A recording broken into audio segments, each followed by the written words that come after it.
আসসালামু আলাইকুম, আনায়াস মম কিচেন। আজকে আমি প্যাটিস তৈরি করে দেখাবো, আর এটা কিন্তু শুধু আটা দিয়ে তৈরি করে দেখাবো।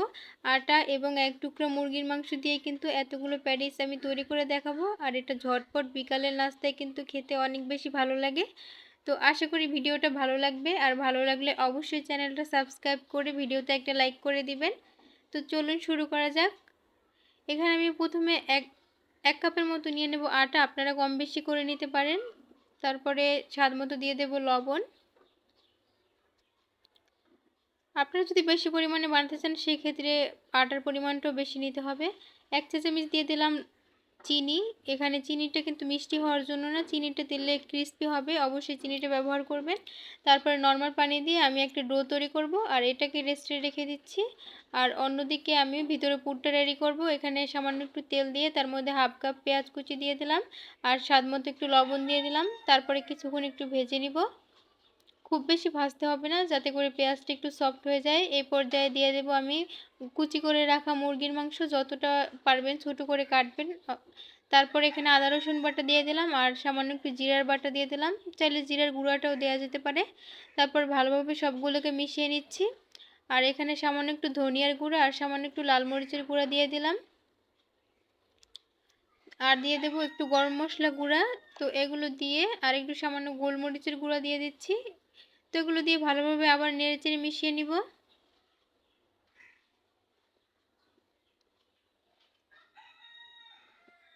এই পর্যায়ে আমি 2 মিনিটের মতো রান্না করেছি, আর 2 মিনিট পরে এখন কিন্তু এটা প্রায় হয়ে গেছে। তো এই পর্যায়ে আমি দিয়ে দিলাম 1 টেবিল চামচের মতো টমেটো পেস্ট। তো এটা দিয়ে ভালোভাবে নেড়েচেড়ে মিশিয়ে নিচ্ছি।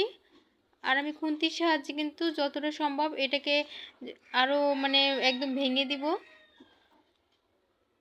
এ পর্যায়ে সামান্য একটু আটা ছড়িয়ে দিলাম। এতে করে যে একটা পানি পানি ভাব আছে, এটা থাকবে না। তো আটাটা দিয়ে আমি ভালোভাবে নেড়েচেড়ে মিশিয়ে নিচ্ছি। এ পর্যায়ে আমার ভিতরে পুরটা রেডি করা হয়ে গেছে। এটা আমি এক সাইডে রেখে দিচ্ছি। আর এদিকে আটাটাও খুব সফট হয়ে গেছে। তো এটা থেকে আমি যে কটা বানাবো সেই কটা লেচি কেটে নিলাম। একটা লেচি নিয়ে হাত দিয়ে ঘুরিয়ে ঘুরিয়ে আমি গোল করে নিচ্ছি। আর এই পর্যায়ে সামান্য একটু আটা উপর থেকে ছড়িয়ে আমি পাতলা করে একটা রুটি বেলে নিব। যতটা সম্ভব পাতলা করে রুটিটা বেলতে হবে। তো এই তো পাতলা করে রুটিটা বেলার পরে আমি হাতে একটু তেল লাগিয়ে লাগিয়ে রুটিটার পুরো উপরে আমি তেল ব্রাশ করে দিলাম। তারপরে আবার আমি কিছুটা আটা নিয়ে রুটির উপরে দিয়ে দিলাম। তো এবার দুই দিক থেকেই ভাঁজ দিয়ে দিলাম, আপনারা দেখেই বুঝতে পারছেন। আবার উপরে আমি তেল দিয়ে লাগিয়ে নিচ্ছি আর আটা লাগিয়ে দিচ্ছি। আবার এদিক থেকেও আমি একটা ভাঁজ দিয়ে দিব। ভাঁজ দিয়ে এটার উপরও আমি তেল লাগিয়ে তারপরে আবার আটা দিয়ে দেব। আর অবশ্যই এই কাজটা কিন্তু করতে হবে, এটার কারণেই কিন্তু লেয়ার আসবে। তো এখানে আটার পরিবর্তে কিন্তু আপনারা এখানে কর্নফ্লাওয়ার ব্যবহার করতে পারেন। তারপর আমি এদিক থেকে ঘুরিয়ে ঘুরিয়ে ভাঁজ দিয়ে নিচ্ছি।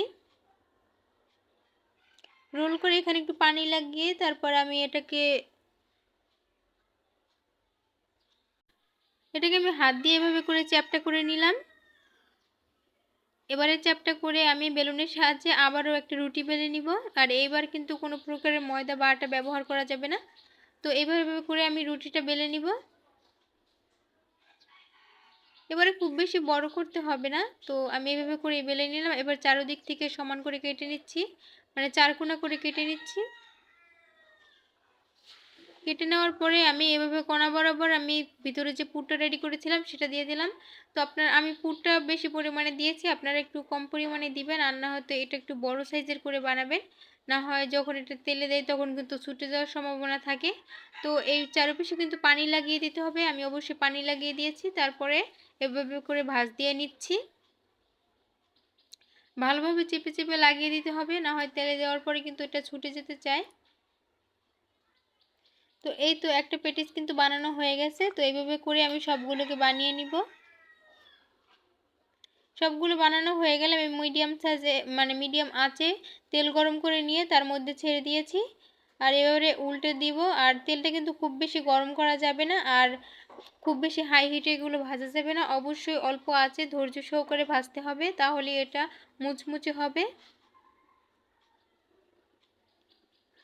তো আমি 5 থেকে 7 মিনিটের মতো আমার সময় লেগেছে ভাজতে। তারপরে আমি এগুলোকে তুলে নিব। আর এই পর্যায়ে দেখুন ভিতরের উপরের লেয়ারগুলো কিন্তু অনেক সুন্দর বোঝা যাচ্ছে। আর আমি একটু ভেঙে শেয়ার করছি, ভিতরটাও কিন্তু অনেক সুন্দর হয়েছে আর খেতে কিন্তু অনেক বেশি মজার হয়ে থাকে।